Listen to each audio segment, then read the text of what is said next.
राधे राधे सभी भाइयों और बहनों को। आपका स्वागत आपके अपने YouTube चैनल आचार्य उपमन्यु जी में। छठ पर्व षष्ठी का अपभ्रंश है। कार्तिक मास की अमावस्या को दिवाली मनाने के 6 दिन बाद कार्तिक शुक्ल को मनाए जाने के कारण इसे छठ कहा जाता है। ये 4 दिनों का त्योहार है और इसमें साफ सफाई का खास ध्यान रखा जाता है। इस त्योहार में गलती की कोई जगह नहीं होती। इस व्रत को करने के नियम इतने कठिन हैं, इस वजह से इसे महापर्व और महाव्रत के नाम से संबोधित किया जाता है। कौन है छठी मैया?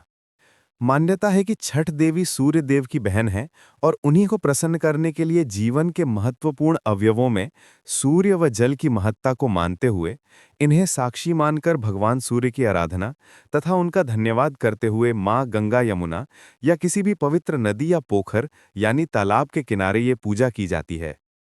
षष्ठी मां यानी छठ माता बच्चों की रक्षा करने वाली देवी हैं। इस व्रत को करने से संतान को लंबी आयु का वरदान मिलता है। मार्कंडेय पुराण में इस बात का उल्लेख मिलता है कि सृष्टि की अधिष्ठात्री प्रकृति देवी ने अपने आप को 6 भागों में विभाजित किया है। इनके छठे अंश को सर्वश्रेष्ठ मातृ देवी के रूप में जाना जाता है, जो ब्रह्मा की मानस पुत्री हैं। वो बच्चों की रक्षा करने वाली देवी हैं। कार्तिक मास के शुक्ल पक्ष की षष्ठी को इन्हीं देवी की पूजा की जाती है। शिशु के जन्म के 6 दिन बाद इन्हीं देवी की पूजा की जाती है। इनकी प्रार्थना से बच्चे को स्वास्थ्य, सफलता और दीर्घायु होने का आशीर्वाद मिलता है। पुराणों में इन्हीं देवी का नाम कात्यायनी बताया गया है, जिनकी नवरात्रि की षष्ठी तिथि को पूजा की जाती है। छठ व्रत कथा। कथा के अनुसार प्रियव्रत नाम के एक राजा थे।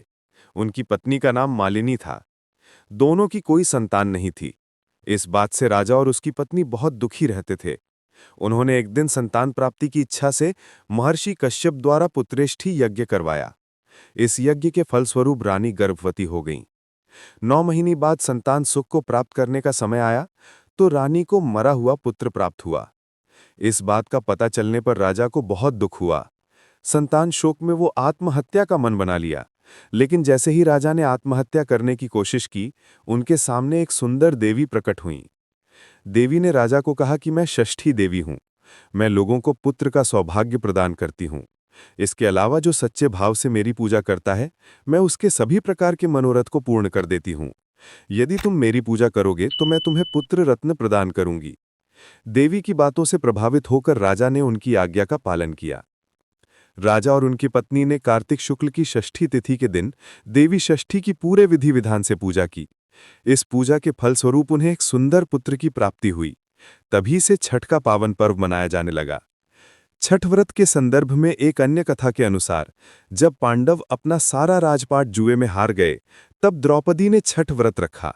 इस व्रत के प्रभाव से उसकी मनोकामनाएं पूरी हुईं तथा पांडवों को राजपाट वापस मिल गया। अगर आपको ये वीडियो पसंद आया है तो वीडियो को लाइक करें और चैनल को सब्सक्राइब करें। मैं मिलता हूं आपसे दूसरी वीडियो में। तब तक के लिए राधे राधे।